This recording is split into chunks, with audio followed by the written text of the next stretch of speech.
Hello नमस्कार साथियों, आज आपके सामने हाजिर है मॉडल पेपर नंबर 8 लेकर के। दोस्तों, YouTube channel success classes Vallabhnagar को सब्सक्राइब कर लीजिए ताकि आपको आगे के वीडियो जो है उनके लिए आसानी रहे। सबसे पहला अपना क्वेश्चन है, मलिक मोहम्मद जायसी किस शासक के दरबारी कवि थे? तो जो मलिक मोहम्मद जायसी है वो शेर शाह सूरी के दरबारी कवि थे। गढ़ चिंतामणि के नाम से प्रसिद्ध दुर्ग है, तो गढ़ चिंतामणि के नाम से जो प्रसिद्ध दुर्ग है वो है आपका मेहरानगढ़ दुर्ग। निम्नलिखित में से राजस्थान के किस किले को जागीरी किलों का सिरमौर कहा जाता है? तो जो जागीरी किलों का सिरमौर है वो कुचामन का किला है जो कि नागौर जिले में पड़ता है। निम्नलिखित में से सुमेलित युग्म नहीं है, ठीक है। तो सबसे पहला, एक खंबे की छतरी रणथंबोर सही है। बाजारों की छतरी लालसोट सही है। राणा सांगा की छतरी मांडल सही है।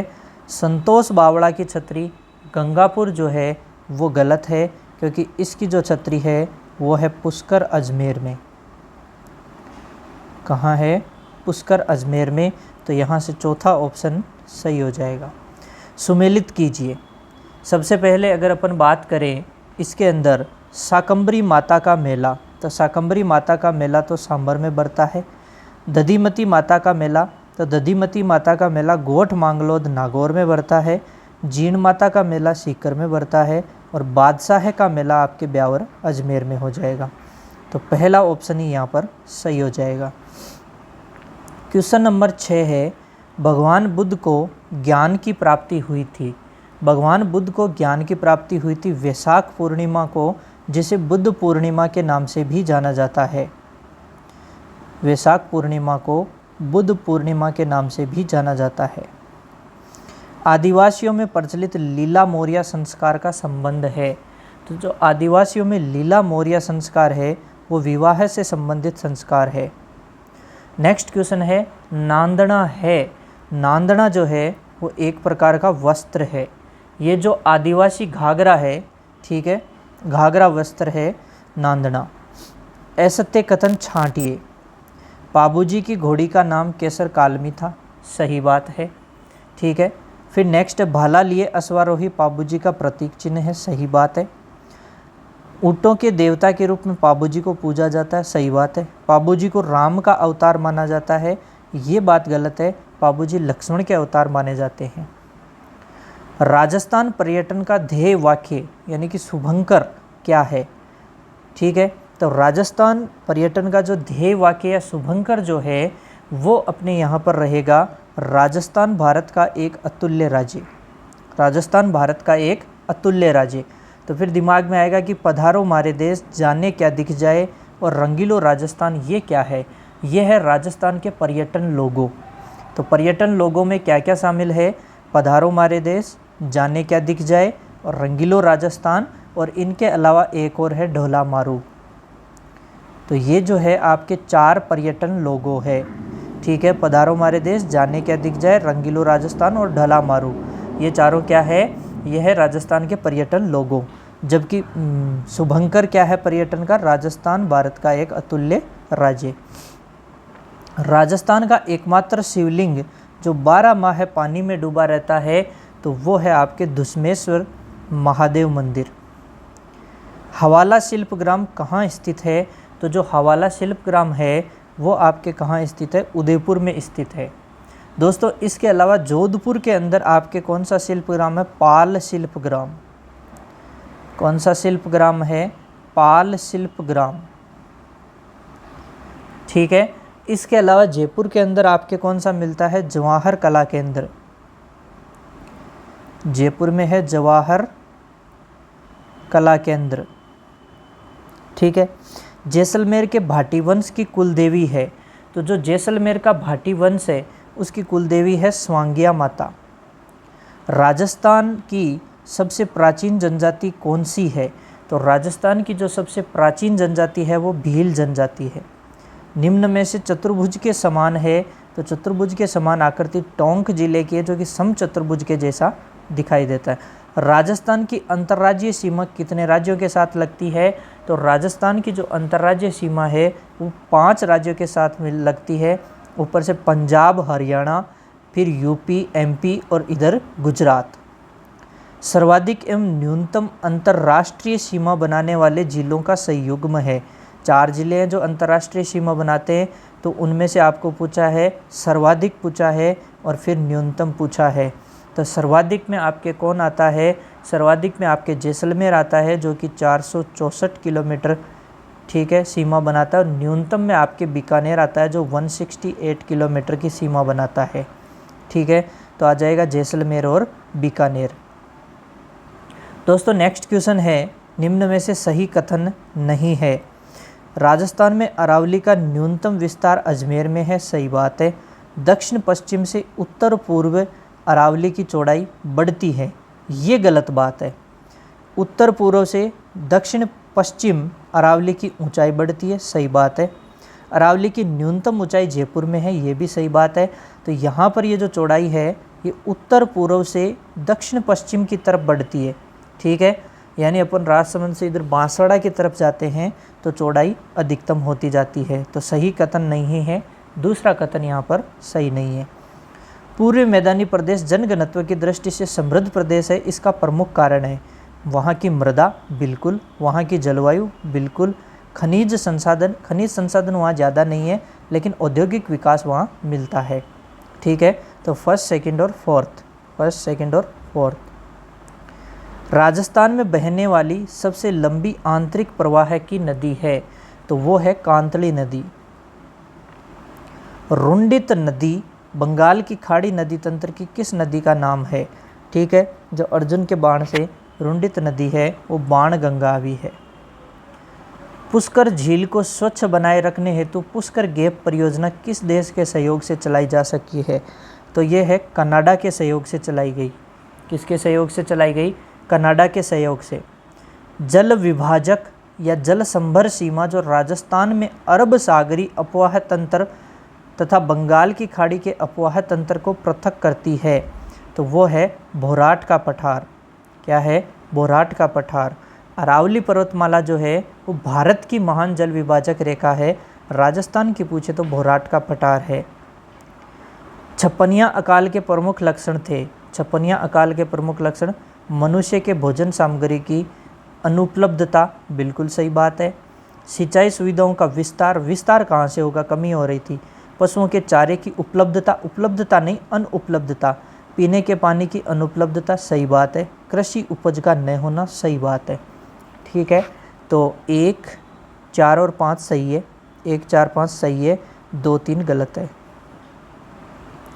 नेक्स्ट क्वेश्चन है, रावी व्यास नदी जल विवाद का हल निकालने हेतु भारत सरकार ने किस आयोग का गठन किया जिसके तहत राजस्थान को रावी व्यास का जल प्राप्त होने लगा? तो वो था इराडी आयोग। निम्न में से अम्लीय वर्षा का दुष्परिणाम है। अम्लीय वर्षा के दुष्परिणामों के अंदर क्या क्या आएगा? ठीक है, तो मृदा उर्वरक शक्ति में कमी आ जाती है, बिल्कुल सही बात है। कृषि उत्पाद, उसमें भी कमी आएगी। जल जनित रोगों को बढ़ावा मिलेगा क्योंकि पानी है वो फिर कहाँ जाएगा? खेत का पानी मिलकर के तालाब वगैरह में इकट्ठा हो। पेयजल का संकट, सही बात है। तो अम्लीय वर्षा के दुष्परिणाम के अंदर बात करें तो सारे ही सही है, तो 1, 2, 3 व 4 सही है। ठीक है, नेक्स्ट जो अगला क्वेश्चन है वो है, राजस्थान में वनस्पति घी का प्रथम कारखाना कहाँ पर स्थापित किया गया है? तो घी का जो प्रथम कारखाना है वो भीलवाड़ा में स्थापित किया गया, और भीलवाड़ा के अंदर 1964 में पहला कारखाना वनस्पति घी का जो है वो स्थापित किया गया था। कब? 1964 में। वर्तमान में घी के कितने कारखाने हैं? 6 कारखाने हैं। 6 में से 4 तो कहाँ हैं? 4 तो जयपुर में है, एक आपका कहाँ पर है? एक आपका चित्तौड़ में है, चित्तौड़गढ़ में है, और एक आपका पहला है वो कहाँ है? भीलवाड़ा में है। टोटल 6 कारखाने हैं। नेक्स्ट, शिरोज्म मृदा का संबंध है। तो शिरोज्म मृदा का संबंध रेतुली बलुई मृदा यानी मरुस्थलीय जो मृदा है उससे संबंध है। अंग्रेजों द्वारा ग्रीष्मकालीन राजपूताना रेजिडेंसी कहाँ स्थापित की गई? माउंट आबू में स्थापित की गई, जो कि कहाँ है? सिरोही में है। ठीक है। 1857 की क्रांति के टाइम एजेजी जो थे वो यहाँ बैठे थे माउंट आबू में, यहाँ पर उनको सूचना मिली थी। किस विद्वान के अनुसार अलाउद्दीन खिलजी के चित्तौड़गढ़ आक्रमण का मुख्य कारण दुर्ग का सामरिक महत्व था? तो ये जो इतिहासकार है वो विद्वान अपने डॉक्टर दशरथ शर्मा। मेवाड़ का भीष्म पिता है, मेवाड़ का जो भीष्म पितामह है वो राणा चुंडा को कहा जाता है। किसको कहा जाता है? राणा चुंडा को। राणा मोकल के संदर्भ में निम्न कथनों पर विचार कर सही कथन का चयन करो। सबसे पहला है कि राणा मोकल ने मेवाड़ में वेधशालाओं को स्थापित कराया। तो राणा मोकल ने वेधशालाओं को क्या कराया? स्थापित कराया, बिल्कुल सही बात है। दूसरा, राणा मोकल ने त्रिभुवन नारायण मंदिर का जीर्णोद्धार कराया, बिल्कुल सही बात है, जिसे मोकल मंदिर के नाम से भी जाना जाता है। तो दोनों कथन सही है। स्वामी दयानंद सरस्वती को जहर देकर मारने वाली कौन थी? तो उसको जो जहर देकर के मारने वाली जान जो थी वो बड़ी ही नन्ही जान थी। क्या नाम था? नन्ही जान। मारवाड़ के किस शासक को जहांगीर का नमूना कहा जाता है? तो मारवाड़ का कौन सा शासक है जिसको जहांगीर का नमूना कहा जाता है? वो है विजय सिंह। मतिरे की राड़ कब हुई? जो मतिरे की राड़ है ये कब हुई थी? सन 1644 ईस्वी में हुई थी।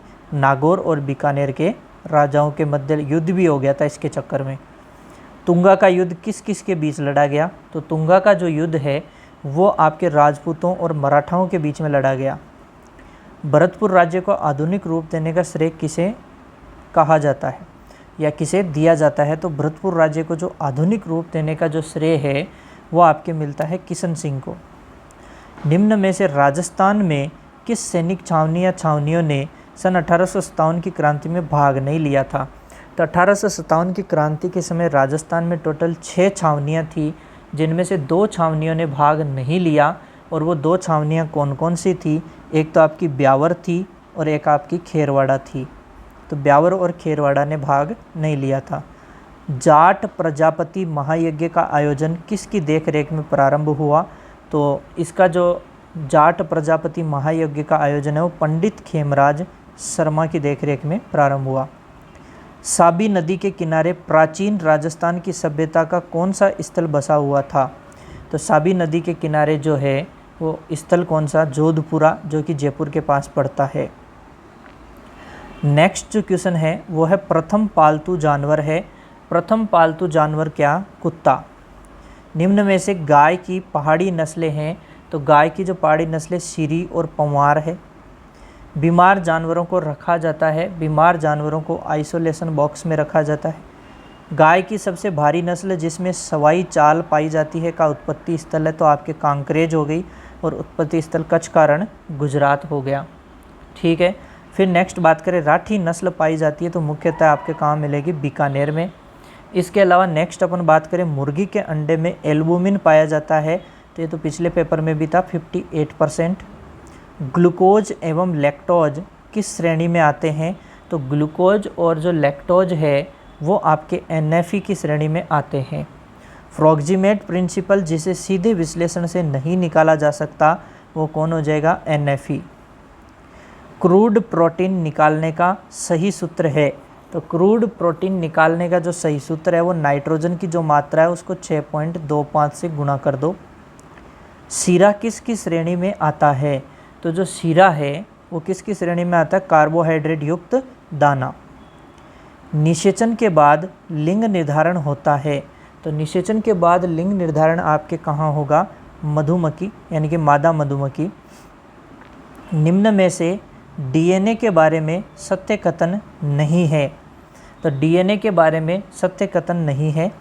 यह दोहरी कुंडलित संरचना में पाया जाता है। ठीक है। यह चारगाप नियम का पालन करता है। सही बात है। इसमें राइबोज सरगरा नहीं है। DNA तो डीऑक्सी राइबोज शर्करा मिलेगी। पिरिमिडिन सारक्टीसी सही है ये तो। न्यूक्लियोसाइड बना होता है, जो न्यूक्लियोसाइड है वो बना होता है शर्करा प्लस नाइट्रोजनी क्षारक, शर्करा प्लस नाइट्रोजनी बेस। DNA से RNA का बनना कहलाता है। तो DNA से RNA का बनना, DNA से क्या बनेगा? RNA बनेगा। DNA से बनेगा RNA, तो ये प्रक्रिया क्या कहलाएगी? ये कहलाएगी ट्रांसक्रिप्शन। ट्रांसक्रिप्शन अब आरएनए से क्या बनेगा? आरएनए से बनेगा प्रोटीन। आरएनए से क्या बनेगा? प्रोटीन। ये कहलाएगा आपके ट्रांसलेशन।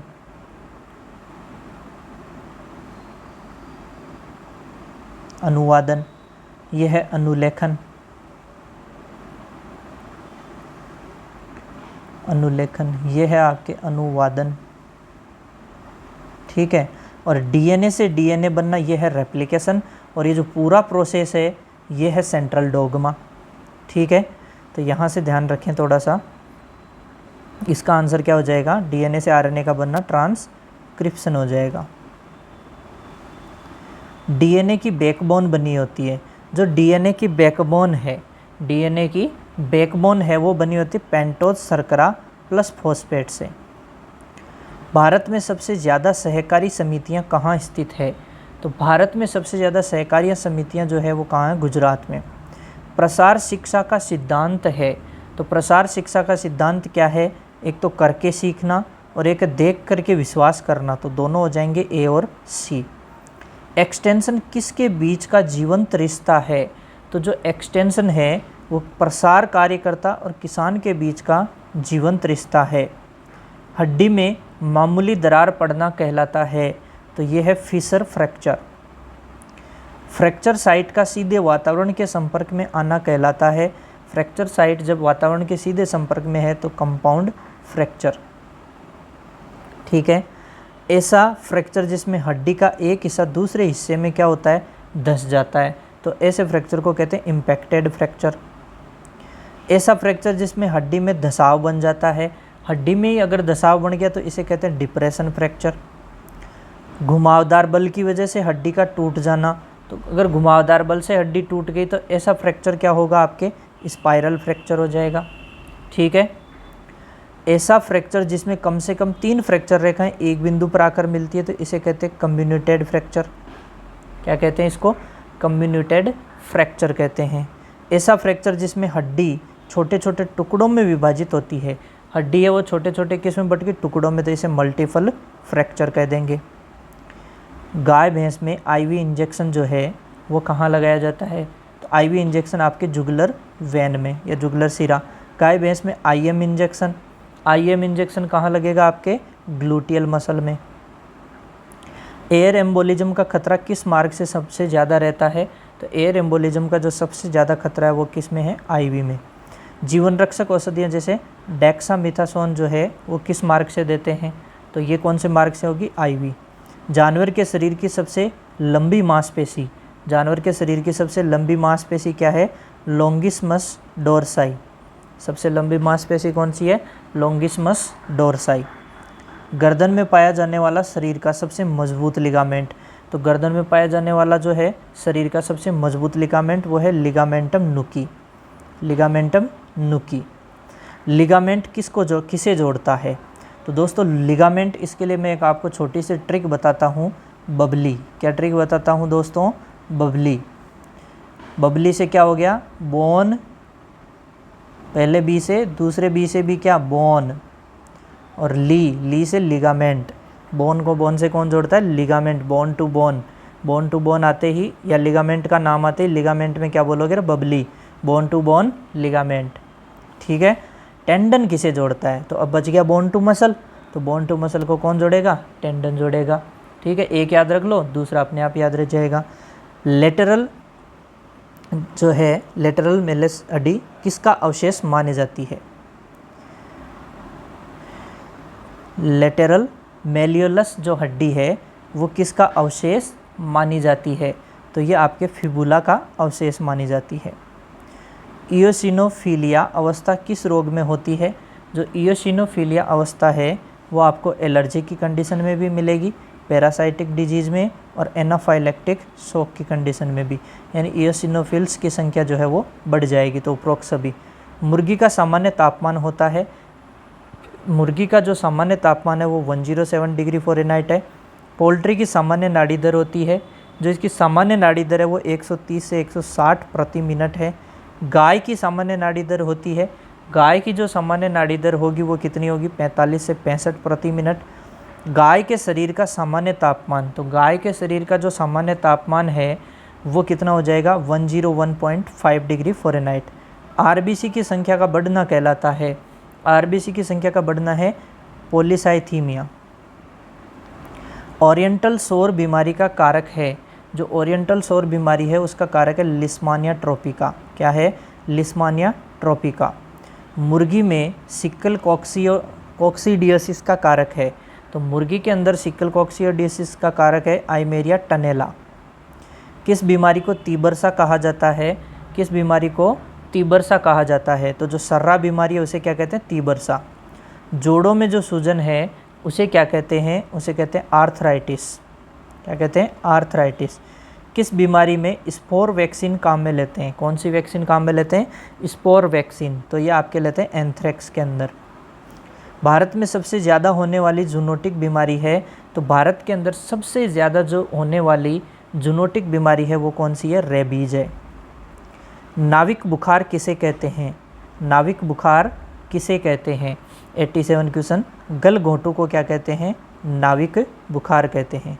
निम्न में से यूनिपेरा जानवर है, तो यूनिपेरा जानवर है, गाय भी यूनिपेरा है, घोड़ी भी यूनिपेरा, तो ए और बी दोनों। गर्भाशय के अलावा शरीर के दूसरे भाग में गर्भधारण होना कहलाता है, यानी दूसरी जगह पे गर्भ का धारण हो गया, यानी एक्टोपिक प्रेगनेंसी कहलाएगी। कैसी प्रेगनेंसी? Ectopic pregnancy. गर्भकाल पूर्ण होने से पहले मृत भ्रूण का शरीर से बाहर आना, यानी अभी गेस्टेशन पीरियड गर्भकाल पूरा नहीं हुआ और उससे पहले ही मृत भ्रूण जो है वो शरीर से क्या हो गया? बाहर आ गया, तो इसे कहते हैं एबॉर्शन। क्या कहते हैं? एबॉर्शन कहते हैं। गर्भकाल पूर्ण होने से पहले जीवित बच्चे का जन्म होना, तो जीवित बच्चे का जन्म हो गया गर्भकाल पूरा होने से पहले ही, तो उसे कहते हैं प्री मैच्योर बर्थ। और गर्भकाल पूर्ण होने के पश्चात मृत भ्रूण का शरीर से बाहर आना जो है, गर्भकाल पूरा हो गया और फिर मृत जो भ्रूण है वो बाहर आता है, तो उसे कहते हैं स्टिल बर्थ। उसे क्या कहते हैं? स्टिल बर्थ कहते हैं। प्रथम ट्राइमेस्टर में गर्भपात होना, गर्भाशय में पोटैटो सूप जैसी मवाद बनना किसका लक्षण है? तो ये जो लक्षण आएंगे ये सभी लक्षण किसके हैं? ये है ट्राइकोमोनियासिस के। बकरी जैसी भेड़ के नाम से प्रसिद्ध नस्ल है, तो बकरी जैसी भेड़ के नाम से प्रसिद्ध नस्ल आपकी नेलोर है। भारत में ऊँट की कुल देसी नस्लें हैं, तो भारत में ऊँट की कुल देसी नस्लें कितनी है? 9 है। घोड़े की सबसे अच्छी नस्ल है, तो जो घोड़े की सबसे अच्छी नस्ल है वो कौन सी नस्ल है? काठियावाड़ी नस्ल है। घोड़े की नस्ल जो भारतीय सेना एवं पोलो खेल में काम में ली जाती है, तो वो कौन सी नस्ल है? वो मणिपुरी नस्ल।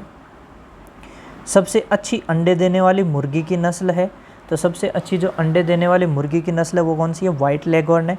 निम्न में से कौन सी नस्ल सफ़ेद रंग के अंडे देती है? मिनोरका भी देती है, एनकोना, वाइट लेगॉर्न्स, तो सभी हो जाएगी। निम्न में से किसे यूरिया नहीं खिलाना चाहिए? घोड़े को भी, कुत्ते को भी और सूअर को भी नहीं खिलाना चाहिए, तो उपरोक्त सभी आ जाएगा।